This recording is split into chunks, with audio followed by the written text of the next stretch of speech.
আমি নবীজির পাগল, আমি মদিনার পাগল। আমি নবীজির পাগল, আমি মদিনার পাগল। মদিনারি ধুলবালি মোর, মদিনারি ধুলবালি মোর নয়নের কাজল। আমি নবীজির পাগল, আমি মদিনার পাগল। মারহাবা বলেন, আর একটু জোরে বলেন না মারহাবা। আমি নবীজির পাগল, আমি মদিনার পাগল। আমার মনে নবী নবী, আমার মনে নবী নবী, দুই চোখে মদিনার ছবি। নবীর প্রেমে দিতে রাজি, নবীর প্রেমে দিতে রাজি জীবনের সকল। আমি নবীজির পাগল, আমি মদিনার পাগল। মারহাবা বলেন, আর একটু জোরে বলেন না মারহাবা। মদিনা যেতে চান কারা কারা? দুইটি হাত তুলে আল্লাহকে দেখিয়ে দেন তারা তারা। লিল্লাহে তাকবীর, লিল্লাহে তাকবীর। ও সোনার মদিনা বহু দূরে, প্রাণের মদিনা বহু দূরে, কিন্তু মদিনাওয়ালা সবার অন্তরে, কিন্তু মদিনাওয়ালা। বলেন বলেন, নবীর ভালোবাসা আছে না নাই? নবীর ভালোবাসা থাকলে আমার সাথে সবাই গাইতে পারবেন না ইনশাআল্লাহ? ও সোনার মদিনা বহু দূরে, প্রাণের মদিনা বহু দূরে, কিন্তু মদিনাওয়ালা, কিন্তু মদিনাওয়ালা সবার অন্তরে। আরে যে গিয়েছে একবার সোনার মদিনা, তাহার মনে আর কোনো চিন্তা রইল না। যে গিয়েছে একবার সোনার মদিনা, তাহার মনে আর কোনো দুঃখ রইল না। আমার অন্তর জুড়ে মদিনায় আছে রে, মদিনা মদিনা বলে জিকির করে রে, মদিনা মদিনা বলে জিকির করে রে। ও সোনার মদিনা বহু দূরে, প্রাণের মদিনা বহু দূরে, কিন্তু মদিনাওয়ালা। বলেন, কিন্তু মদিনাওয়ালা সবার অন্তরে। আল্লাহ কবুল করুক, জোরে বলেন আমিন। আলহামদুলিল্লাহ। আমার ভাইয়েরা, আমার বন্ধুগণ, আল্লাহ রাব্বুল আলামিন ডাক দিলেন নবীজি তাম পৃথিবীর মানুষগুলোকে আমার পক্ষ থেকে জানিয়ে দেন, নবী গো, এই দুনিয়ার জমিনে মানুষদেরকে আমি আল্লাহ রাব্বুল আলামিন পাঠিয়ে দেওয়ার পরে এই মানুষগুলোর উপরে আমি আল্লাহ দুইটা রহমত, দুইটা বরকত আমি আল্লাহ নাজিল করে দিলাম। এক নম্বরে নবী মুহাম্মদ, 2 নম্বরে তার উপরে 30 পারা নূর নামক কোরআন আমি আল্লাহ দুনিয়ার জমিনে পাঠিয়ে দিলাম। জবান খুলে বলেন না সুবহানাল্লাহ। আর একটু জবান খুলে বলেন না সুবহানাল্লাহ। আমার বন্ধুগণ, নীলফামারী ডিস্ট্রিক্টের বাপ ভাইরা কেউ কোনো দিকে নজর নাই। আমি জানি না আমি আর এই মাহফিলে কোনোদিন আসতে পারবো কিনা। মানুষের হায়াতের কোনো গ্যারান্টি নাই। আরে বন্ধু, জীবনের শেষ বয়ান মনে করে দিয়ে আপনাদের সামনে আজকে দিল খুলে কিছু কথা বলে দিয়ে যাই। আল্লাহ রাব্বুল আলামিন ডাক দিলেন, নবীজি তাম পৃথিবীর মানুষগুলোকে আপনি জানিয়ে দেন, নবীজি এই দুনিয়ার জমিনে আমি আল্লাহ রাব্বুল আলামিন আপনাকে রহমত করে পাঠাইলাম। যেই মানুষগুলো আপনি নবীকে ফলো করে চলবে, যেই মানুষগুলো আপনি নবীকে অনুসরণ করবে, আপনি নবীর সুন্নতগুলো মানবে, আমি আল্লাহ রাব্বুল আলামিন ওই বান্দা বান্দীগুলোর উপরে আমার রহমতের বারিধারা নাজিল করে দিব। জোরে বলেন সুবহানাল্লাহ। আর একটু জোরে জোরে বলেন না সুবহানাল্লাহ। নবী আমার মদিনারি বুলবুল, আমার আল্লাহ ভালোবেসে নামটি দিলেন হাবিবে রাসূল। মারহাবা বলেন। নবী আমার মদিনারি বুলবুল, আমার আল্লাহ প্রেম করিয়া নামটি দিলেন হাবিবে রাসূল। আরে সেই নবীর না মানিলে, সেই নবীর না বুঝিলে থাকবে না ঈমান। আশিক বিনে কে বুঝিবে আমার দয়াল নবীর শান। আরে উম্মত বিনে কে বুঝিবে আমার দয়াল নবীর শান। জোরে বলেন না ঠিক কিনা? আমার বন্ধুগণ, এক নম্বরে আমার আল্লাহ রাব্বুল আলামিন দুনিয়ার জমিনে নবীকে রহমত করে পাঠাইলেন। বাবাজি, আমার আল্লাহ রাব্বুল আলামিন কোরআনুল কারীমের ভিতরে বলেন, ওয়ামা আরসালনাকা ইল্লা রাহমাতাল লিল আলামিন। The most successful personalities of the world, গোটা বিশ্ববাসীর জন্য আমার আল্লাহ রাব্বুল আলামিন নবীজিকে রহমত করে পাঠাইলেন। যুবক বন্ধুরে, আজকে অনেক যুবক ভাইরা আছে এই নবীর সুন্নাহকে ফলো করে না। আজকে অনেক যুবক আছে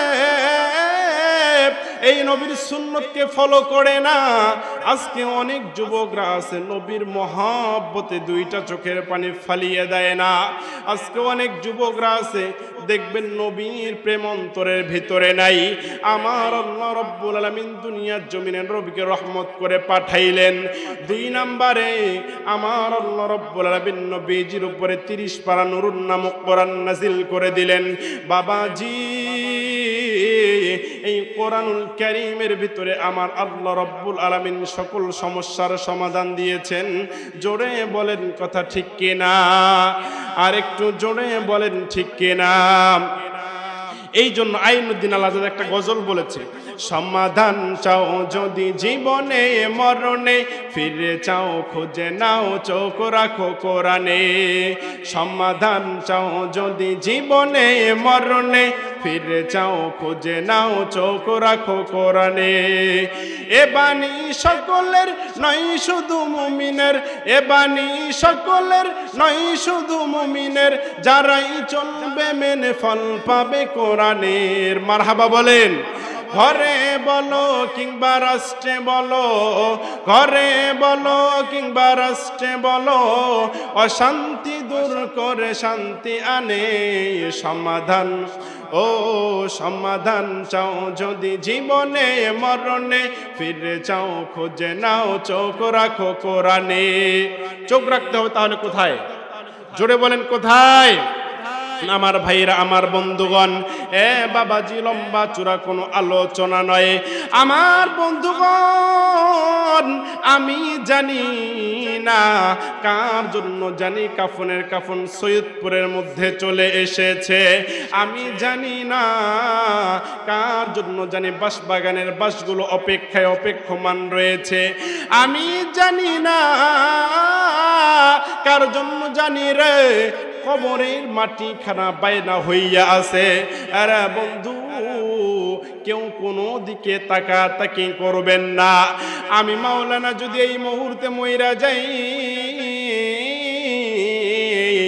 কাল 10টার ভিতরে আমার জানাজা বিদায় কমপ্লিট হয়ে যাবে। আরে মুরব্বি বাবাজি, আপনাদের মধ্য থেকে এখানে যদি একজন মারা যায়, কালকে তার জানাজা বিদায় কমপ্লিট করে দিবে। আমার বন্ধুরে, আপনার সন্তানরা হুজুরের কাছে গিয়ে বলবে, হুজুর আমার বাবা মারা গেছে, আর দেরি করা যাবে না। হুজুর খুব দ্রুত আমার বাবার বিদায়ের আয়োজন করা লাগবে। আপনার সন্তানরা কাপড়ের কাপড় কিনবে। অনেক মানুষ আছে আপনার বাঁশবাগানের বাঁশগুলো কাটবে। আবার অনেকেই আছে আপনার কবরটা খুঁড়বে। বন্ধু, দুনিয়ার জীবন কিন্তু একটা সংকীর্ণময় একটা জীবন। বাজান, এই জীবন কিন্তু থাকার জীবন নয়। আপনি আমি এই দুনিয়ার জমিনে একটা স্বল্প সময় নিয়ে এসেছি, আবার আমরা খুব দ্রুত এই দুনিয়ার জমিন থেকে চলে যাব কবর জগতে। আমার বন্ধুরে, এই জন্য বাজান কেউ কোনো দিকে তাকাতাকি করবেন না। আপনার যেভাবে চাতক পাখির ন্যায় তাকিয়ে আছেন, আমার দিন সাক্ষী দিচ্ছে আজকের এই মাহফিলটা আমার আল্লাহর দরবারে কবুল হয়ে যাবে। জোরে বলেন সুবহানাল্লাহ। আর একটু জোরে জোরে বলেন না সুবহানাল্লাহ। আমার বন্ধুগণ, বাবাজি, আপনি আমি যদি এই মুহূর্তে মইরা যাই, আপনার আমার বিদায়ের আয়োজন করা হবে। বন্ধু, আপনার আমার বিদায় কিন্তু কোনো দামি গাড়িতে হবে না। আজকে যখন আমরা এই সৈয়দপুর থেকে বাজান ঢাকার উদ্দেশ্যে রওনা দেই, আমরা যখন এই সৈয়দপুর থেকে রংপুরের উদ্দেশ্যে রওনা দেই, মুরব্বী বাবাজি, আমরা কিন্তু বড় দামি দামি গাড়ির উপরে চলাফেরা করি। অনেকেই দেখবেন বাসের মধ্যে, অনেকেই সিএনজি, অটো রিক্সা, ভ্যানের মধ্যে আমরা কিন্তু চলাচল করি, এক প্রান্ত থেকে আরেক প্রান্ত যাই। আমার বন্ধুরে, আপনি আমি যদি এই মুহূর্তে মইরা যাই, আপনার আমার জন্য কোনো দামি গাড়ির ব্যবস্থা হবে না। ওই যে মসজিদের চারপাওয়ালা পালকি, এই পালকিটা আপনার আমার জীবনের শেষ গাড়ি হয়ে যাবে। আমার বন্ধুগণ, আপনারে আমারে কোনো দামি পোশাক পরানো হবে না। আজকে যখন আমরা দুনিয়ার জমিনে আমরা কোনো মেহমান বাড়িতে যাই বা এক জায়গা থেকে আরেক জায়গা যাই, আমরা কিন্তু খুব সুন্দর দামি ব্র্যান্ডের কাপড় ইউজ করি। আমার বন্ধুরে, আমাদের মরণের পর আমাদের শরীরে একটা সাদা কাপড় আমাদেরকে চকলেটের মতো পেঁচাইয়া দিবে। এই কাপড়টা পড়াইয়া আমাদেরকে গাড়ি কইরা ওই অন্ধকার কবরে নিয়ে যাবে। আমার নীলফামারী ডিস্ট্রিক্টের বাপ ভাইরা, আপনাকে আমাকে যখন ওই অন্ধকার কবরের পাশে আমার খাটিয়াটা নামাবে, নামানোর পরে আপনার আপন জনেরা কেউ কিন্তু আপনার সঙ্গে কবরে যাইবে না। দুইটা মানুষ আপনার কবরে নামিয়া আপনাকে সুন্দর করে কবরের মধ্যে শোয়াইবে। শোয়ানোর পরে বাঁশের কঞ্চিগুলো বিছায়া দিবে। বাঁশের কঞ্চিগুলো বিছায়া দেওয়ার পর আপনার কবরের উপরে কলা পাতাগুলো বিছায়া দিবে। কলা পাতাগুলো বিছায়া দেওয়ার পর আপনার আমার কবরে বাজান আপনার আমার আপন জনগুলোই তিন মুঠো করে মাটি দিয়ে আপনার আমার কবরটা অন্ধকার বানিয়ে দিবে। বাজান, ওই অন্ধকার কবরে আমার আল্লাহ ছাড়া আপনার আমার আপন আর কেউ হবে না। কথা বলেন ঠিক কিনা? আর একটু জোরে জোরে বলেন ঠিক কিনা? আল্লাহ আল্লাহ ডাকরে বান্দা, আল্লাহ বলে ডাক। আল্লাহ বলে ডাকলে পরে তোমার আমার জীবনের গুনাহ হইব মাফ। কথা বলেন ঠিক কিনা? আমার বন্ধুগণ, এই জন্য বাজান কেউ কোনো দিকে তাকাতাকি করবেন না। আমি জানি না কার জন্য জানি আজরাইল মালাকুল মউত কার পিছনে জানি ঘুরপাক খাচ্ছে। আরে বন্ধু, হায়াতের কোনো গ্যারান্টি নাই। আমি জানি না আমরা কোন দিন জানি কে অন্ধকার কবরে চলে যাব। বাজান, ওই অন্ধকার কবর কিন্তু ভালো জায়গা নয়। ওই অন্ধকার কবরে আপনি আমি যদি আমলবিহীন চইলা যাই, আপনার আমার কোনো মুক্তির পথ থাকবে না। ওই অন্ধকার কবর কিন্তু ভালো জায়গা নয়। ওই কবর কিন্তু ভালো জায়গা নয় রে বাবা। আপনি আমি যদি গুনাহ লইয়া ওই কবরে যাই, ওই কবরের মাটিগুলো দুই পাশ দিয়ে আমার দেহটাকে চাপ দিতে রাখবে। আমার এই শরীরটা ভেঙ্গে চুরে পাউডারের মতো গুঁড়া হইয়া যাইবে। বন্ধু, কেউ কোনো দিকে তাকাতাকি করবেন না। একটু খালি কবরের ভয়ে দুইটি চোখের পানি ফেলে দাও না। আমার দিল সাক্ষী দিচ্ছে, এই দুইটি চোখের পানি যদি আপনি ফেলে দিতে পারেন, আল্লাহ আপনার আমার জিন্দেগির গুনাহগুলো মাফ করে দিবে। জোরে বলেন সুবহানাল্লাহ। আমার বন্ধুগণ, ওই কবর কিন্তু ভালো জায়গা নয় রে বাবা। ওই কবরে যদি আপনি আমি গুনাহ লইয়া মইরা যাই, ওই কবর কিন্তু আমাদের সাথে ভালো ব্যবহার করবে না। ওই কবর আমাদের দেহটাকে চাপ দিয়ে আমাদের শরীরের হাড্ডিগুলো চূর্ণ বিচূর্ণ করে দিবে। আমার বন্ধুরে, আজকে দুনিয়ার জমিনে আমরা সাপ দেখলে এক জায়গা থেকে আরেক জায়গা পালাইয়া যাই। এই দুনিয়ার জমিনে আজকে আমরা হিংস্র প্রাণী দেখলে এ বাজার আমরা কিন্তু ওই জায়গা থেকে পালাইয়া যাই। আজকে দেখবেন মা বোনেরা রান্না করলে চুলার মধ্যে হাত দিতে চায় না, আগুন দিয়ে হাত পুড়িয়া যাইবে। আজকে অনেকেই কারেন্টের বোটের ভিতরে হাত দিতে চায় না, কারণ শর্ট করবে।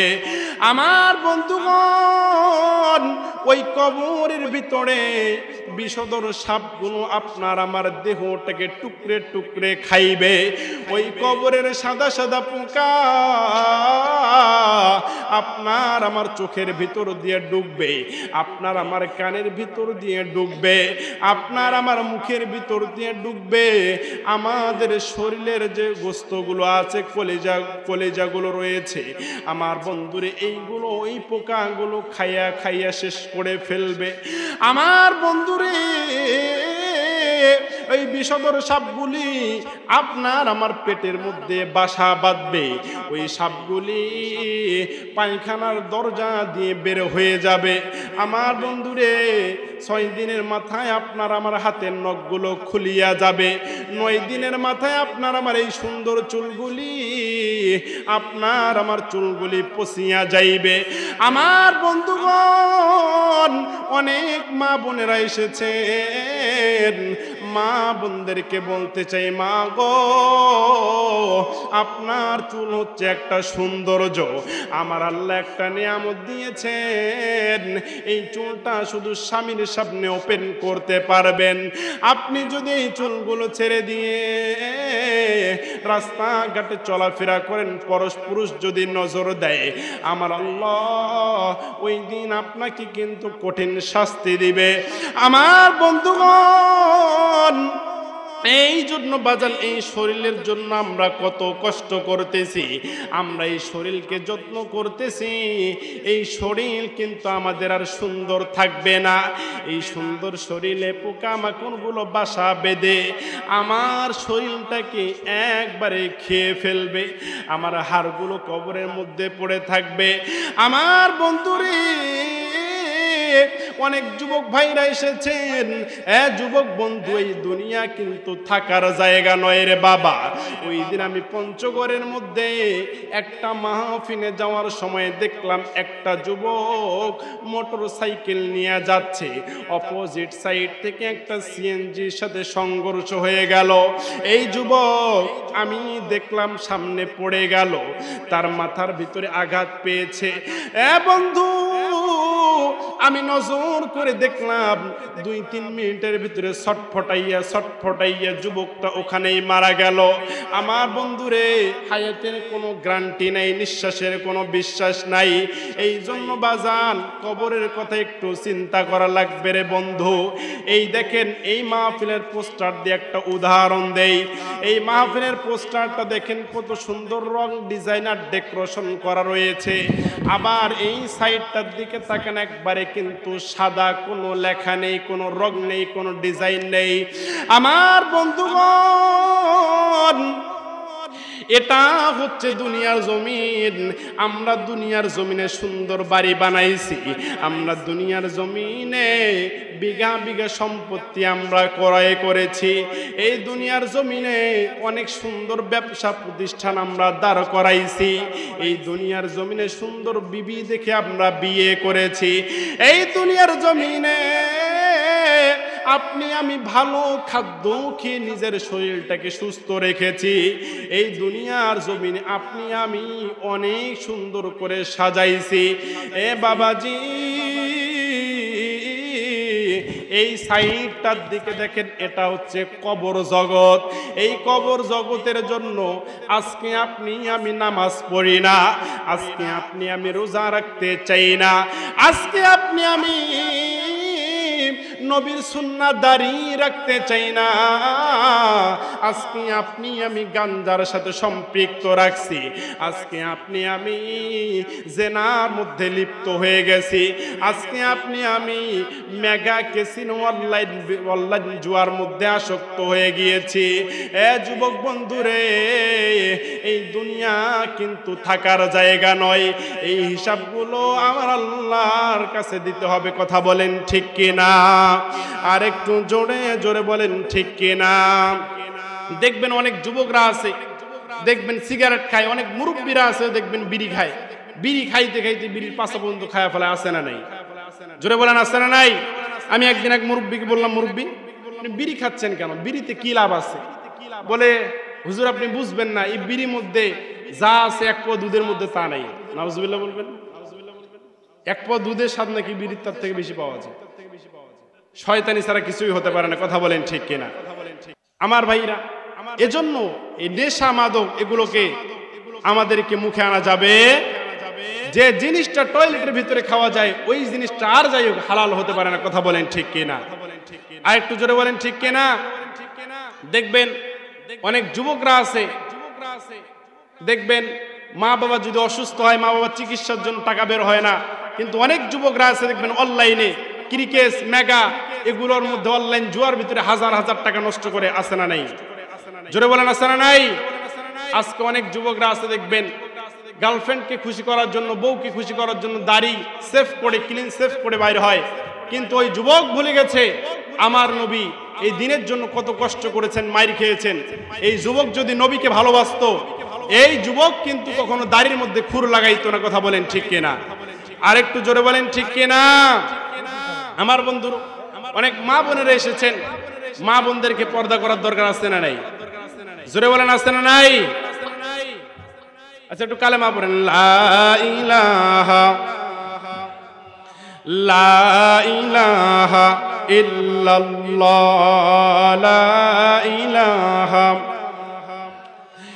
নৌকা চলে না মাঝি ছাড়া, রিস্কা চলে না চালক ছাড়া, দুনিয়া চলে না আল্লাহ ছাড়া, মুমিন বাঁচে না জিকির ছাড়া।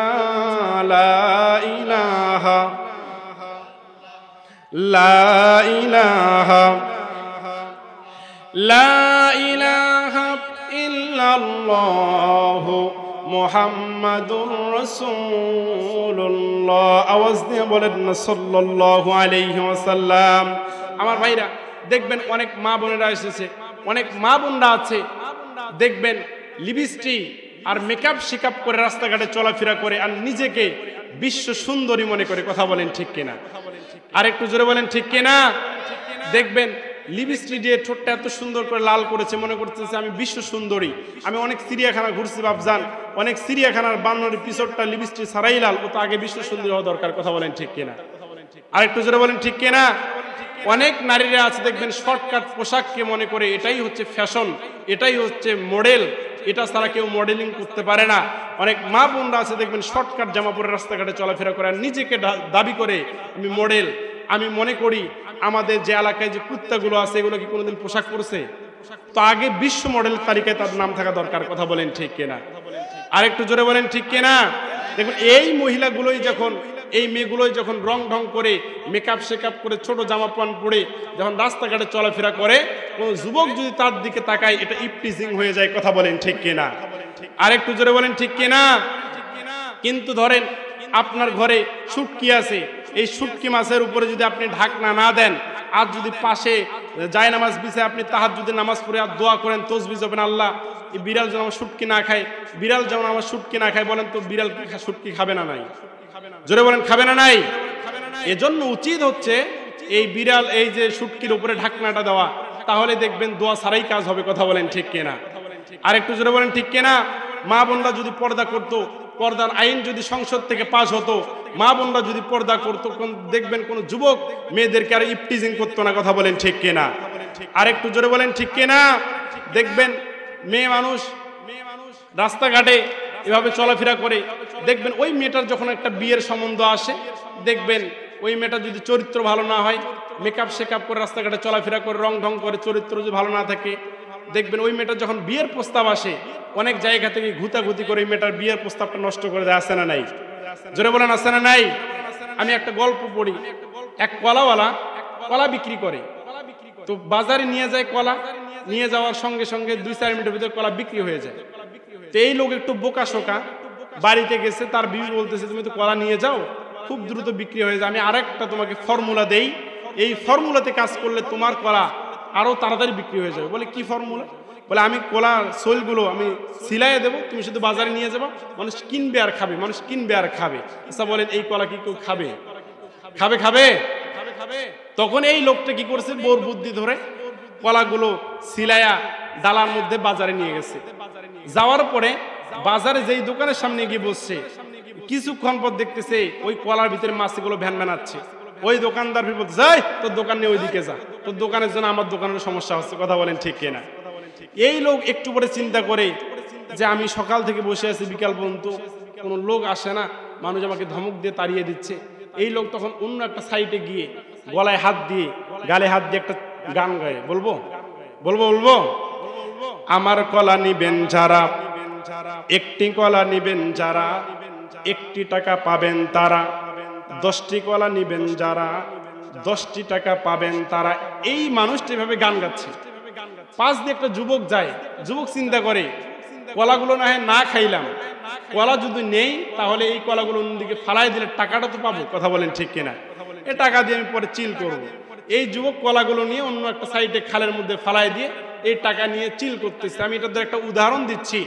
যেগুলো মেয়ে দেখবেন বেপরদায় রাস্তাঘাটে চলাফেরা করে, এই মেয়েটার যখন দেখবেন চরিত্রের ভিতরে আঘাত আনে, দেখবেন এই মেয়েটার যখন বিয়ের প্রস্তাব আসে, বরপক্ষ আসলে দেখে গেলে মানুষ বিভিন্ন কথা বলে এই মেয়েটার বিয়েটা ভেঙে দেয়, তখন এই মেয়ের বাবা ওই কলাওয়ালার মতো একটা গান গায়। বলবো বলবো বলবো আমার মেয়েকে বিয়ে করবেন যারা, 2 লাখ টাকা যৌতুক পাবেন তারা। কথা বলেন ঠিক কিনা? আমার মেয়েকে বিয়ে করবেন যারা, একটা অ্যাপাসি মোটর সাইকেল পাবেন তারা। অনেক যুবক চিন্তা করে বিয়ে তো আজও কালো করাই লাগবে, 2 লাখ টাকা একটা অ্যাপাসি সাইকেল পাইলে তার কিছুই লাগে না। কথা বলেন ঠিক কিনা? আমার স্বপ্ন পূরণ। এই যুবক তখন বিয়ের প্রস্তাবে রাজি হয়ে যায়। বাসর রাইতে বউয়ের চেহারা দেখে 2 বার, অ্যাপাসি গাড়ির দিকে তাকায় 10 বার। কথা বলেন ঠিক কিনা? আরেকটু জোরে বলেন ঠিক কিনা? সকালে যখন অ্যাপাসি মোটর সাইকেল নিয়ে বাইরে হয়ে যায়, এই যুবক সারাদিন চালায় আসিয়া বউয়ের চেহারা তো দেখা দূরের কথা, বউ একটু গোসল করছে, বউয়ের চেহারার দিকে তাকাবে তা না, এই যুবক শ্যাম্পু আর সাবান নিয়ে মোটর সাইকেল ধোয়া শুরু করছে। কথা বলেন ঠিক কিনা? আরেকটু জোরে বলেন ঠিক কিনা? এই জন্য মাদের বলে, মা গো ও মা, তোমার মতো ছিল মা ফাতিমা, তোমার মতো মা ছিল আয়েশা, তোমার মা ছিল খাদিজা। মা গো আজকে যদি আমি পর্দা করতে পারি, আমার আল্লাহ আপনার আমার সম্মানকে বাড়িয়ে দিবে। আমার দিল সাক্ষী দিচ্ছে, কোন মেয়ে মানুষ যদি পর্দা করে দিনদার ইমানদার হয়, মুত্তাকি হয়, এই ইউনিয়নের যুবক ছেলেরা মোহরানা দিয়ে বিয়ে করে বাসায় নিয়ে আসবে। কথা বলেন ঠিক কিনা? আর একটু জোরে জোরে বলেন ঠিক কিনা? আমার বন্ধুগণ, আমি আপনাদের মাঝে একটা আয়াতে কারিমা তেলাওয়াত করেছি বাজান, কেউ কোনো দিকে নজর নাই। আল্লাহ রাব্বুল আলামিন ডাক দিলেন, ইয়া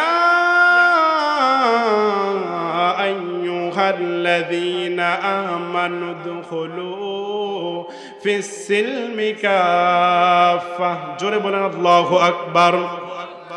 আমার আল্লাহ ডাক দিলেন, নবী গো, তাম পৃথিবীর মানুষগুলোকে আপনি জানিয়ে দেন নবী, যেই মানুষগুলো ঈমান আনয়ন করবে এই মানুষগুলো যেন পরিপূর্ণ ইসলামের ভিতরে দাখিল হয়, পরিপূর্ণ ইসলামের ভিতরে প্রবেশ করে। যেই মানুষগুলি পরিপূর্ণ ইসলামের ভিতরে দাখিল হবে, প্রবেশ করবে, আমি আল্লাহ ওই মানুষগুলোরে জানিয়ে দিলাম, ওই মানুষগুলোকে আমি আল্লাহ রব্বুল আলামিন সত্যবাদী হিসাবে দাবি করব। ওই মানুষগুলোকে আমি আল্লাহ খাঁটি মুমিন হিসাবে কবুল করে নিব। জোরে বলেন সুবহানাল্লাহ। আর একটু জোরে জোরে বলেন না সুবহানাল্লাহ।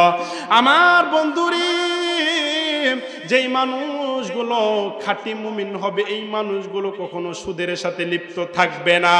যেই মানুষগুলো খাঁটি মুমিন হতে পারবে এই মানুষগুলো কখনো জেনার সাথে লিপ্ত থাকতে পারে না। যেই মানুষগুলো খাঁটি ইমানদার হবে, খাঁটি মুমিন হবে, এই মানুষগুলো কখনো গাঞ্জার সাথে সম্পৃক্ত রাখতে পারে না। যেই যুবকরা খাঁটি মুমিন হবে, খাঁটি ইমানদার হবে, এই যুবকরা কখনো সিগারেটের ভিতরে লিপ্ত থাকতে পারে না, মেগা ক্যাসিনো অনলাইন জুয়ার মধ্যে লিপ্ত থাকতে পারে না। যেই মা বোনেরা খাঁটি মুমিন হবে, খাঁটি মুত্তাকি হবে, ইমানদার হবে, ওই মা বোনেরা বেপরদায় রাস্তাঘাটে চলাফেরা করতে পারে না। ওই মা বোনেরা স্বামীর খেদমত ভুলতে পারে না। আমার বন্ধুগণ, বাবাজি, অনেক যুবক ভাইরা এখানে বসে আছেন, গুনাহ করতে করতে পাহাড় পরিমাণ গুনাহ করে ফেলেছেন। আমার বন্ধুরে, ইসলামের ভিতরে পরিপূর্ণ প্রবেশ করতে হলে গুনাহ করা যাবে না, গুনাহ ছাড়তে হবে। অনেক যুবকরা এখানে বসে আছেন, অনেক যুবকরা গুনাহ করতে করতে পাহাড় পরিমাণ গুনাহ করে ফেলেছে। আমার যুবক বন্ধু বাজান, কোনো দিকে হতাশ হওয়ার কারণ নাই। গুনাহ করেছেন, আমার আল্লাহর কাছে তওবা করবেন। আমার আল্লাহ আপনার জিন্দেগির যত বড় গুনাহ হোক না কেন, আমার আল্লাহ আপনাকে মাফ করে দিবে। জোরে বলেন সুবহানাল্লাহ। আর একটু জোরে জোরে বলেন না সুবহানাল্লাহ। আমার বন্ধুগণ, দেখেন তো দেখেন, একটা যুবক বনি ইসরাইল, একটা যুবক কত বড় গুনাহ করে কেমনে মাফ পাইল। আমার বন্ধুরে, কেউ কোনো দিকে তাকাতাকি করবেন না। আল্লাহর নবীর সাহাবী হযরত ওমর রাদিয়াল্লাহু তাআলা আনহু একদিন রাস্তা দিয়ে যায়, আমার নবীর হুজরাখানা যাবে, আমার নবীর সঙ্গে সাক্ষাৎ করবে। আল্লাহর নবীর সাহাবী ওমর রাদিয়াল্লাহু তাআলা আনহু রাস্তা দিয়ে যাইতে যাইতে নজর করে দেখে রাস্তার পাশে একটা যুবক পাথরের মধ্যে মাথা ঠুকাইয়া ঠুকাইয়া কান্দে। আল্লাহর নবীর সাহাবী ওমর রাদিয়াল্লাহু তাআলা আনহু ওই যুবকটার কাছে গিয়ে ডাক দিয়ে বলে, যুবক, তুমি কেন পাথরের মধ্যে মাথাটা ঠুকাইয়া ঠুকাইয়া কান্দো? তোমার কান্নার কারণটা আমি জানবার চাই। এই যুবক ডাক দিয়ে বলে, ওমর, আমি আমার গুনার কারণ, আমার কান্নার কারণ, আমার গুনার কারণটা আমি তোমারে বলতে চাই না। আমি কেন কান্না করি জানো নি? আমি অনেক বড় একটা গুনাহ করে ফেলেছি। আমি জানি না আমার আল্লাহ এই গুনাহ মাফ করবে কিনা, এই জন্য আমি কান্না করি। আল্লাহর নবীর সাহাবী ওমর রাদিয়াল্লাহু তাআলা আনহু বলে, যুবক, বলো তো তুমি কি গুনাহ করেছো? বলে, না, আমি আমার গুনার কথাটা তোমারে বলবো না, আমি আমার গুনার কথাটা আমার নবীকে বলতে চাই। তুমি কি পারবা নবীর দরবারে আমারে নিয়ে যাইতে? এবার আল্লাহর নবীর সাহাবী ওমর রাদিয়াল্লাহু তাআলা আনহু এই যুবককে নিয়ে আল্লাহর নবীর দরবারে রওনা দিলেন। আল্লাহর নবীর দরবারে হুজরাখানার সামনে যুবকটাকে রেখে দিয়ে ওমর রাদিয়াল্লাহু তাআলা আনহু নবীর হুজরাখানার ভিতরে প্রবেশ করলেন। আমার নবী নজর করে দেখে ওমরের মনটা কেন জানি মনমরা হয়ে আছে, মলিন হয়ে আছে। আল্লাহর নবী বিশ্ব নবী রাহমাতুল লিল আলামিন ওমরকে ডাক দিয়ে বলে, ওমর রে, তোমার কি হয়েছে? তোমার মনটা এরকম মলিন কেন হয়েছে? ওমর ডাক দিয়ে বলে, নবী গো, আজকে আমি আসার পথে একটা যুবকের সঙ্গে আমার দেখা হয়েছে। এই যুবক পাথরের মধ্যে মাথাটা ঠুকাইয়া ঠুকাইয়া কান্দে। আমি তার কান্নার কারণটা জানতে চাইছি। ওই যুবক তার কান্নার কারণটা আমারে বলে নাই, বলে আপনারে নাকি বলবে। আমার নবী ডাক দিয়ে বলতেছে, ওমর ওই যুবক কি তুমি নিয়ে এসেছো? বলে হ্যাঁ, আমি ওই যুবককে আমার সঙ্গে করে নিয়ে এসেছি। আল্লাহর নবী ডাক দিয়ে বলে, ওমর ওই যুবককে আমার কাছে তুমি নিয়ে আসো, আমি তার কান্নার কারণটা জানবার চাই। এবার ওই যুবককে যখন আল্লাহর নবীর সামনে এসে হাজির করানো হলো, আমার বন্ধুরে কেউ কোনো দিকে নজর নাই। অনেক যুবক ভাইরা আছেন অনেক নামাজ মিস করেছেন, অনেক যুবক ভাইরা আছে শুরু থেকে এখন পর্যন্ত সিগারেট বাদ দেন নাই, অনেক যুবক ভাইরা আছেন অনলাইন মেগা ক্যাসিনো জুয়ার মধ্যে আসক্ত রয়েছেন, অনেক যুবক বন্ধুরা আছে হারাম রিলেশনের ভিতরে ব্যস্ত রয়েছে, অনেক যুবকরা দেখবেন নেইমার মেসির মতো চুলের কাটিং ফাটিং করছে, অনেক যুবকরা ইহুদি কালচারদের আদর্শকে ফলো করে। আমার বন্ধুরে যুবক ভাই, না না আর গুনাহ করা যাবে না। গুনাহ লইয়া কবরে গেলে আপনি আমি শান্তিতে থাকতে পারবো না। গুনার জন্য আমাদেরকে অনুতপ্ত হতে হবে, অনুশোচনা পোষণ করতে হবে, আল্লাহর কাছে ক্ষমা চেয়ে কবরে যাওয়া লাগবে। আমার বন্ধুগণ, এবার আল্লাহর নবী ওই যুবককে ডাক দিয়ে বলে, যুবক বলো তো তুমি কেন কান্না করো? তোমার কান্নার কারণটা আমি জানতে চাই। যুবক ডাক দিয়ে বলেন, নবী গো, আমি অনেক বড় একটা গুনাহ করে ফেলেছি। আমার দিল সাক্ষী দিচ্ছে এই গুনাহ আমার আল্লাহ মাফ করবে না। আমি এই জন্য পাথরের মধ্যে মাথাটা ঠুকাইয়া ঠুকাইয়া কান্দি। নবীজি, আমি আপনার কাছে এসেছি আমার গুনাহটা আমার আল্লাহ মাফ করবে কিনা এটা জানার জন্য।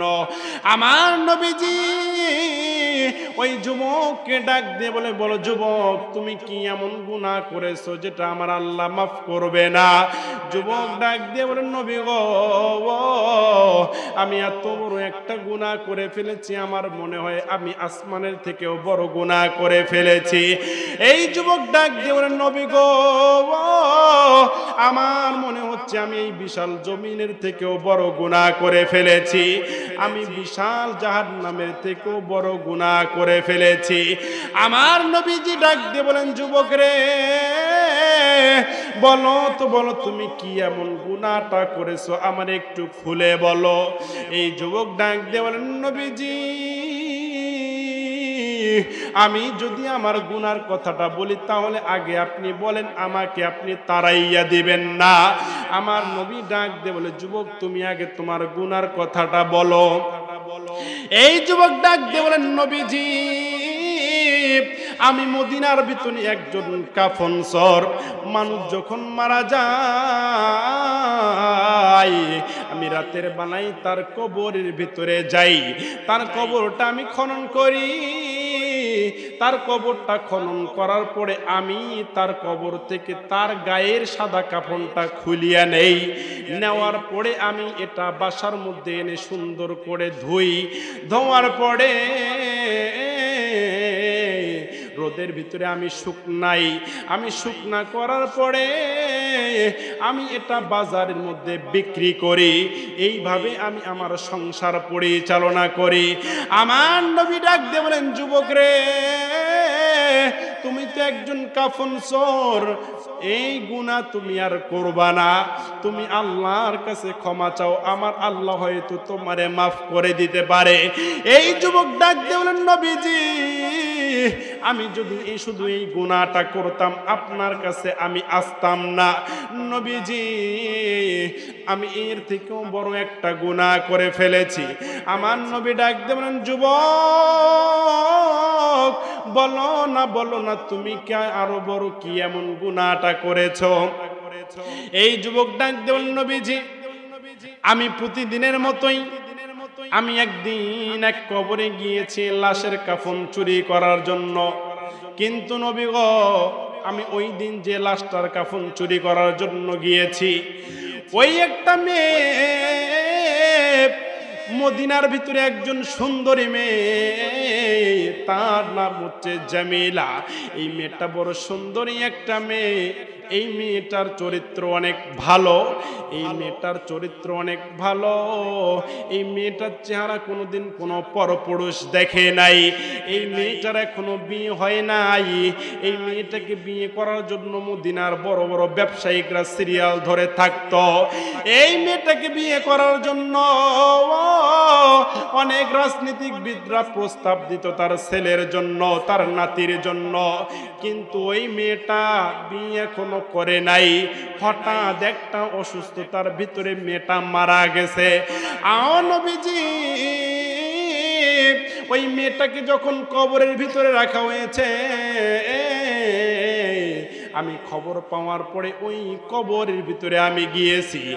যাওয়ার পরে আমি ওই কবরটা রাতের বেলায় খনন করেছি। করার পরে ওই মেয়েটার দেহ থেকে আমি কাফনের কাপড়গুলো খুলিয়ে নিয়েছি। নবীজি আমি কাফনের কাফনগুলো যখন খুলাইয়া অন্ধকার কবর থেকে আমি যখন উঠিয়ে আসি, শয়তান আমার দিনের ভিতরে ওয়াসওয়াসা দেয়, যুবক জিন্দেগিতে অনেক কাফন চুরি করেছো, জিন্দেগিতে অনেক মেয়ের চেহারার দিকে তাকাইছো, এই যে তোমার হাতে যে টর্চ লাইটটা আছে, এই টর্চ লাইটটা একটু অন্ধকার কবরে জ্বালাইয়া দেখো না। মদিনার ভিতরে সব থেকে সুন্দরী একটা মেয়ে, এই মেয়েটা অন্ধকার কবরে শুয়ে আছে। এই মেয়েটা হাত নাড়াতে পায় না, পা নাড়াতে পায় না, এই মেয়েটা চিল্লাতে পারে না, কথা বলতে পারে না। যুবক জীবনে আর এরকম সুযোগ পাবি না। যুবক আজকে তোর মনের কামনা বাসনাটা তুমি পূর্ণ করে দাও। নবীজি আমি শয়তানের ওয়াসওয়াসায় পইরা, আমি শয়তানের ধোকায় পইরা, আমি আর কোনো দিকে খেয়াল না করিয়া আমি ওই অন্ধকার কবরের ভিতরে নামিয়া যাই। নামিয়া যাওয়ার পরে আমি যখন আমার টর্চ লাইটটা ওই মেয়েটার মুখে মারি, ওই মেয়েটা এত সুন্দর ছিল, আমি আর আমার চেহারা তার মুখ থেকে সরাতে পারলাম না। নবীজি আমি ওই মেয়েটার সাথে আমার কর্মকাণ্ড, আমার মনের কামনা বাসনাটা পূরণ করলাম। আমি ওই মৃত্যু একটা মেয়ের সাথে আমি জেনা করলাম। নবীজি আমি যখন আমার জেনার কার্যক্রম শেষ করিয়া আমি যখন কবর থেকে উঠিয়া আসি, ওই সময় ওই কবর থেকে ওই মেয়েটার কণ্ঠে একটা আমি আওয়াজ পাই, নিমুখারাম যুবক, আমার চেহারা কোনোদিন কোনো পরপুরুষ দেখে নাই, আমার চরিত্র আমি কোনোদিন চুনকালি লাগাই নাই। যুবক আজকে তুই আমার সুন্দর সতীত্বটা নষ্ট করিয়া দিলি। আমি চেয়েছিলাম কিয়ামতের দিন আমি আমার আল্লাহর কাছে সুন্দর একটা চরিত্র নিয়ে দাঁড়াবো। যুবক তুমি আমার সুন্দর চরিত্রটা নষ্ট করে দিলা। আমি কিন্তু কাল কঠিন কিয়ামতের দিন তোমার আমি ছেড়ে কথা বলবো না, আমি আমার আল্লাহর কাছে তোমার বিপক্ষে নালিশ করব। নবীজি আমি এখন খাইতে গেলেও এই আওয়াজটা আমার কানে ভাসে, আমি এখন ঘুমাইতে গেলেও এই কানের আওয়াজটা আমার কানে বাজে। আমি এখন ঠিক মতো ঘুমাইতে পারি না, ঠিক মতো আমি খাইতে পারি না, আমি ঠিক মতো নিশ্চিন্তে একটু থাকতে পারি না। ও নবীজি আমি খুব ডিপ্রেশনের ভিতরে আছি, আমি জানি না আমার আল্লাহ আমারে ক্ষমা করবে কিনা। ও নবীজি আপনি একটু বলেন তো আমার আল্লাহ আমারে ক্ষমা করবে কিনা। আমার নবী ডাক দিয়ে বলেন, যুবক রে তুই এই মুহূর্তে আমার হুজরাখানার ভিতর থেকে বাইরে হইয়া যা, আমি জানি না আমার আল্লাহ কখন জানি গজব নাজিল করবে, আমি তোর আর চেহারা দেখতে চাই না। এই যুবক আল্লাহ নবীর দরবার থেকে ফিরিয়া আবার ওই মরুভূমির আবার ওই পাহাড়ের নিচে গেল। যাওয়ার পরে আবার কান্নাকাটি করবে।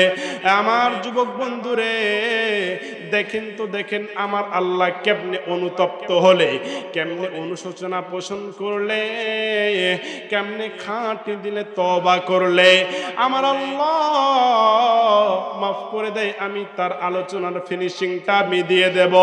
আমার যুবক বন্ধুরে আজকে তুমি দুনিয়ার মায়ায় পইরা তুমি আর্জেন্টিনার নেইমার, আর্জেন্টিনার মেসিকে ফলো করো, ব্রাজিলের নেইমারকে ফলো করো, আজকে তুমি হলিউড বলিউড নায়ক নায়িকাদেরকে ফলো করো, কিভাবে সালমান খান চুল কেটেছে, কিভাবে শাকিব খান দাড়ি রেখেছে, কিভাবে তারা সিরা প্যান্ট পরেছে, এগুলো আপনি আমি ফলো করি। যুবক আমার নবী তায়েফের ময়দানে মার খাইলেন, আমার নবী উহুদের প্রান্তে মার খাইলেন। বন্ধু আমার নবীর উপর কত অত্যাচার করা হইল, আজকে আমরা সেই নবীর উম্মত হইয়া আমরা নবীর সুন্নাহকে ফলো করি না। আজকে আমরা বিভিন্ন ইহুদি নাসরা খ্রিস্টানদের আদর্শকে ফলো করিয়া আজকে আমরা ঈমান আমলকে নষ্ট করে ফেলেছি। কথা বলেন ঠিক কিনা? আর একটু জোরে জোরে বলেন ঠিক কিনা? ঈমান ঈমান বলো মানুষ, ঈমান ঈমান বলো মানুষ, ঈমান কি এত সোজা, বাদ দি ঈমান বইসো আজি শয়তানের বোঝা। কথা বলেন ঠিক কিনা? আমার বন্ধুগণ আমি আর বেশিক্ষণ আপনাদের মাঝে আলোচনা টানবো না রে বন্ধু। বাজান কবরকে ভয় করবেন, কিয়ামতের মাঠকে ভয় করবেন। এই কিয়ামতের মাঠ ভালো মাঠ নয় রে বাবা। আজকে সূর্য কোটি কোটি মাইল দূর থেকে আমাদেরকে সূর্যের 12টা মুখ থেকে একটা মুখ দিয়ে আমাদেরকে তাপ দেয়।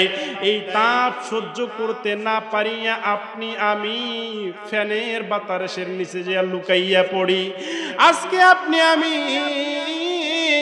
এই রোদের তাপ সহ্য করতে না পারিয়া ফ্রিজের ঠান্ডা পানি খোঁজে। আজকে রোদের তাপ সহ্য করতে না পারিয়া আমরা গাছের ছায়া তলে লুকাইয়া পড়ি। যুবক বন্ধুরে ওই কিয়ামতের মাঠে কিন্তু আপনি ফ্রিজ পাবেন না। ওই কিয়ামতের ময়দানে আপনি কিন্তু টিউবওয়েলের পানি খুঁজে পাবেন না, ফ্যানের বাতাস খুঁজে পাবেন না। ওই কিয়ামতের ময়দানে আরশে আযমের তলে ছায়া দান করতে আমার আল্লাহ পারে। তবে শর্ত হচ্ছে দুনিয়ার জমিনে আপনার আমার সময়টার মূল্যায়ন করা লাগবে, আপনার আমার হালাল ইনকাম হওয়া লাগবে, আপনার আমার ঈমান মজবুত হওয়া লাগবে, আপনার আমার নেক কাজ হওয়া লাগবে। কথা বলেন ঠিক কিনা? আর একটু জোরে জোরে বলেন ঠিক কিনা? আমার বন্ধুরে ওই কিয়ামতের ময়দানে সূর্য সোয়াত মাথার উপরে তাপ দেওয়া শুরু করবে। এই তাপে আপনার আমার মাথার মগজগুলো ভাতের মারের মতো টকবগাইয়া পড়তে থাকবে।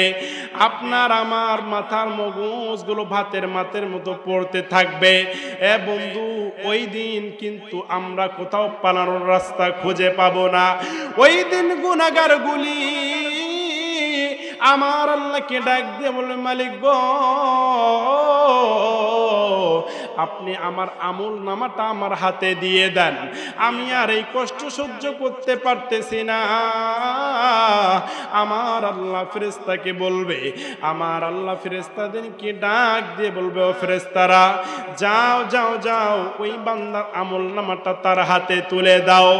আমার বন্ধুরে গুনাহগারগুলির আমলনামা বাম হাতে আসবে।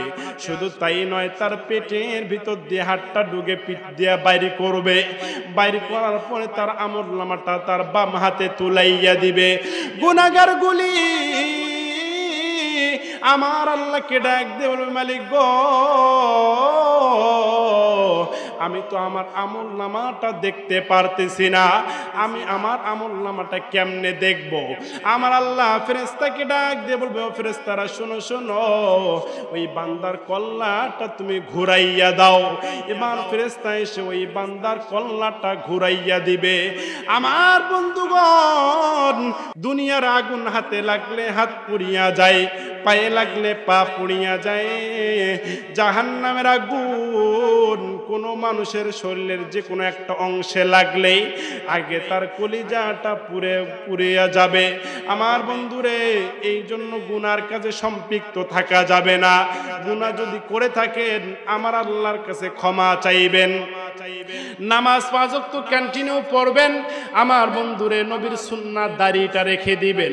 আর খাঁটি দিলে খাঁটি নিয়ত করে আমার আল্লাহর কাছে অতীতের গুনার জন্য মাফ চাইবেন। আমার আল্লাহ আপনার জিন্দেগীর গুনাহগুলো মাফ করিয়া দিবে। আমার বন্ধুগণ, এইবার এই যুবক পাহাড়ের নিচে গিয়া আবারও মাথা ঠুকাইয়া ঠুকাইয়া কান্দে আর আমার আল্লাহর কাছে তার গুনার জন্য ক্ষমা চাই। একদিন নয়, 2 দিন নয়, আমার বন্ধুরে কোন বর্ণনায় আসে 40 দিনের মাথায় ওই যুবকের তওবা আমার আল্লাহ কবুল করে নিয়ে যুবকটাকে মাফ করে দেয়। জোরে বলেন সুবহানাল্লাহ। আর একটু জোরে জোরে বলেন না সুবহানাল্লাহ। কালেমার মালা মোরা গলায় পড়েছি, কালেমার মালা মোরা গলায় পড়েছি, আসবে যত বাধা বিঘ্ন মাওলা মোরা মেনে নিয়েছি। কালেমার মালা মোরা গলায় পড়েছি। জোরে বলেন না মারহাবা। আর একটু জোরে বলেন না মারহাবা। সকলে কালেমা পড়েন, লা ইলাহা লা ইলাহা ইল্লাল্লাহু মুহাম্মাদুর রাসূলুল্লাহ। আওয়াজ দিয়ে বলেন না সাল্লাল্লাহু আলাইহি ওয়াসাল্লাম। মন আমার কাঁদে রে, দিল আমার চায় রে, যেতে সোনার মদিনায়। মারহাবা বলেন। মন আমার কাঁদে রে, দিল আমার চায় রে, যেতে সোনার মদিনায়।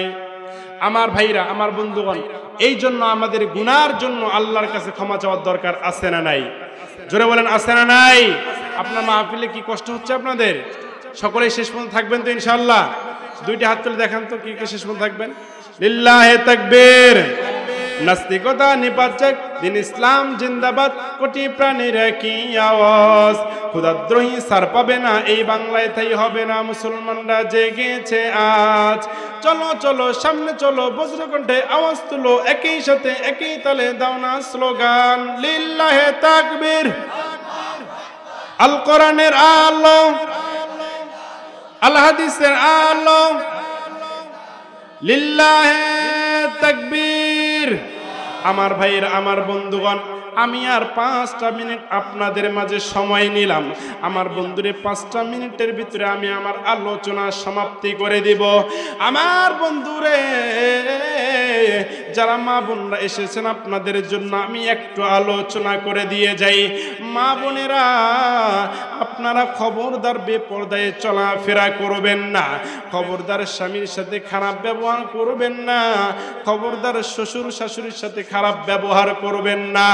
মা গো, আপনি যদি কোরআন তেলাওয়াতকারিনী হতে পারেন, আপনি যদি ঠিক মতো পর্দা করতে পারেন, আপনি যদি নামাজ পড়তে পারেন, আপনি যদি স্বামীর খেদমত করতে পারেন, আমার আল্লাহ আপনার মৃত্যুর পরে যে কোনো দরজা দিয়ে আমার আল্লাহ আপনাকে জান্নাতে যাওয়ার ব্যবস্থা করে দিবে। জোরে বলেন সুবহানাল্লাহ। আর একটু জোরে জোরে বলেন না সুবহানাল্লাহ। চ্যানেলটি সাবস্ক্রাইব করুন, বেল আইকনটি বেজে দিয়ে সাথেই থাকুন।